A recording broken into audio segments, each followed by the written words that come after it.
बिहार में अगले साल होने वाले विधानसभा चुनाव की तैयारियों में सभी पार्टियां जुट गई हैं।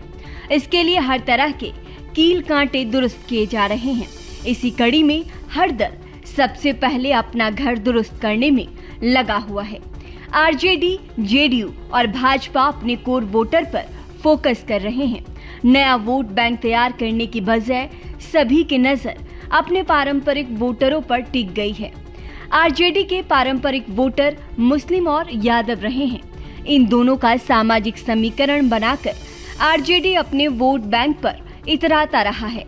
लालू प्रसाद यादव ने जब पार्टी की कमान अपने बेटे तेजस्वी यादव को सौंपी तो वो अपना पक्का वोट मानकर बाप यानी कि बैकवर्ड, अगड़े, आधी आबादी और पुअर के लिए एक नया सामाजिक समीकरण गढ़ने की कोशिश शुरू कर दी।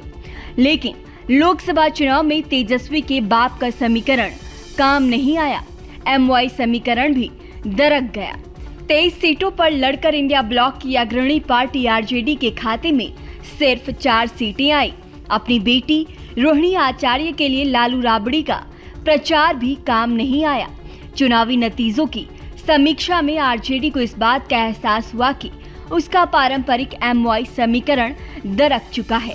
यही वजह है कि आरजेडी ने एमवाई में एम यानी कि मुस्लिम समाज की ओर अपना फोकस बढ़ा दिया है। सिवान के दिवंगत सांसद शहाबुद्दीन आरजेडी का एमवाई समीकरण बनाने वालों में रहे। उनके निधन के बाद आरजेडी ने उनकी पत्नी हिना शहाब को आगे बढ़ाने की कोशिश की, लेकिन वो सफल नहीं हो पाई। इस बीच शहाबुद्दीन का निधन हो गया। आरजेडी ने उसके बाद उनके परिवार को भुला दिया। हिना ने 2 बार लोकसभा का चुनाव हारने के बाद आरजेडी से राज्यसभा भेजने का आग्रह किया।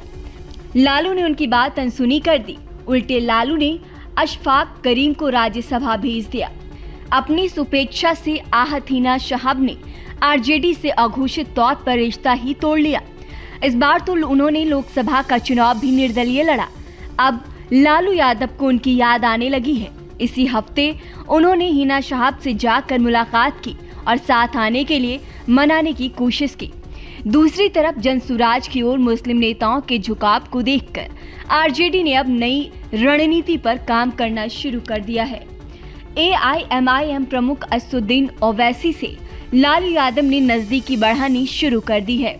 सीमांचल में असदुद्दीन की पकड़ का अंदाजा आरजेडी को है। 2020 के विधानसभा चुनाव में ओवैसी की पार्टी ने सीमांचल की 5 सीटों पर जीत भी दर्ज की थी। लोकसभा चुनाव में भी किशनगंज सीट से एआईएमआईएम के उम्मीदवार ने खासा वोट हासिल किए थे। हालांकि पार्टी को सफलता नहीं मिली थी। जनसुराज ने भी किशनगंज में अपना जलवा दिखाना शुरू कर दिया है, जो ओवैसी के लिए चिंता का विषय है।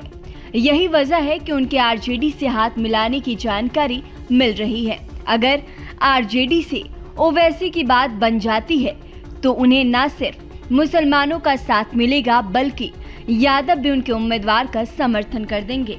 वहीं नीतीश कुमार के एनडीए छोड़ने के बाद बीजेपी ने लव कुश समीकरण के वोटों पर फोकस किया था। इसी वजह से कुशवाहा साम्राज्य से आने वाले सम्राट चौधरी को पार्टी ने अपना प्रदेश अध्यक्ष बनाया।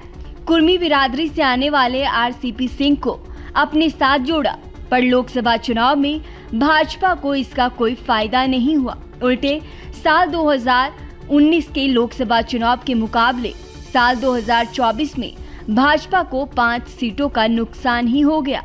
न्यूज नेशन अब व्हाट्सएप पर खबरों के ताजा अपडेट के लिए न्यूज नेशन के इस क्यूआर कोड को स्कैन करें।